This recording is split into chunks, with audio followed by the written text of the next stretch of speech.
The American Air Force has admitted it cannot fight 2 or 3 wars at the same time. And the reason is simple: for almost 30 years, America has not purchased enough fighter jets. Now the Air National Guard is telling Congress, fix this, or we will lose our position as the world's most powerful air force. The leaders of the American Air National Guard have requested the American Congress that the United States should purchase at least around 72 to 100 fighter jets every year. Build them in their factories and induct them into the Air Force and other military branches. Now this number of 72 plus fighter jets, understand it like this, why it is necessary. If you look at any medium or small air force, they cannot purchase 72 fighter jets even in 10 to 12 years. But Americans say that we should purchase 72 plus fighter jets in a single year, and every year we should acquire more than 72 jets. And it is said that since 1998 until today, almost 26 to 28 years, the Americans have not purchased 72 or more fighter jets in any single year. Now the Air National Guard is saying that every year we should purchase around 48 F-35 aircraft, 24 F-15 Eagle II aircraft. This is their minimum requirement, 72 jets. But they say if possible, preferably higher. 72 F-35 jets, 36 F-15EX jets. Meaning minimum 72 jets, but if you go higher up to 100 jets, that is even better. Now currently, the procurement plan of the American Air Force for F-35 is: in 2024 48 F-35A purchased. In 2025 reduced to around 24. In 2026 only 24 F-35A being purchased.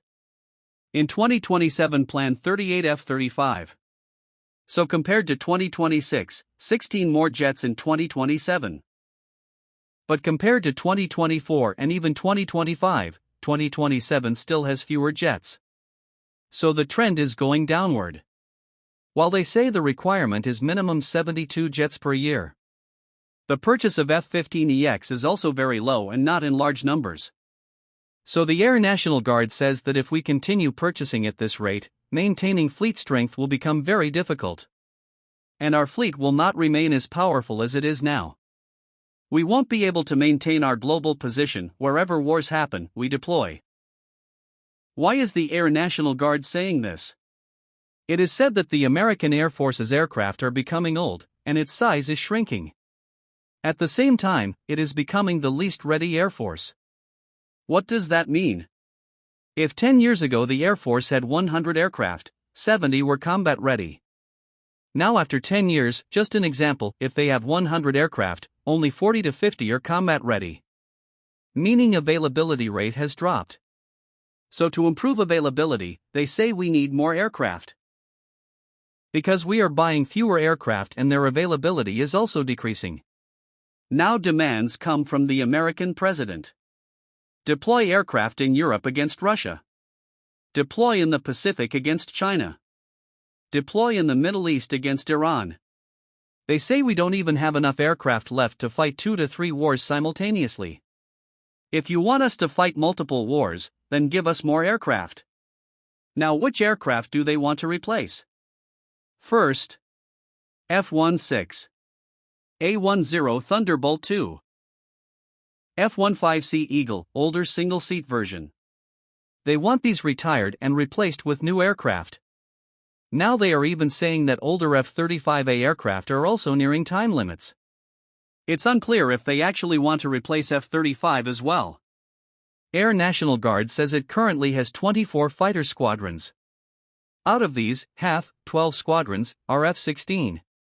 And there is no proper plan to replace these F-16s. They say, either give us more F-35, but they are expensive. Or give us F-16 Block 70 seconds. Because old F-16s are very outdated. Mechanical radars. Aging airframes. Near end of service life. So either F-35 or new F-16 Block 70 to 72. But F-16 production lines are already very busy. Taiwan is waiting for 66 F-16 Block 72 and not receiving them. Turkey is also requesting but not getting them. Another option is to develop a new fighter jet, but that needs huge money in 10 to 15 years timeline. they say we don't have that much time. Even the American industry may not be capable of producing 70 to 100 jets per year. If they continue at this rate, modernization will take 10 to 15 years, and by then technology will move ahead again. They also say there are shortages of spare parts. Many aircraft are getting grounded because funding is shifting toward new projects, while older aircraft funding is being reduced. They say they need an additional $1.5 billion just to keep older aircraft flyable. Otherwise, modernization will not be possible. Now, future systems. F-47, around 200 planned, unclear timeline and role. Collaborative combat aircraft, 1,000 plus drones, still in testing. They have selected 2 drone designs, but final choice is not made. Also, this concept isn't proven in real war. So how can they bet everything on it? The main concern for Americans is the Chinese Air Force. They say China's fleet is expanding and inducting advanced aircraft. J-20 fleet has grown large. J-35 program production has started. Possibly export to Pakistan. They also say China's drone programs are progressing faster. Recently, China showcased many drones. And it is clear these will operate with 6th-generation aircraft. While the US has not finalized its systems, China is already showcasing. So there is heavy pressure on the US Air Force. And they are telling the government, if you want us to fight everywhere, give us more aircraft.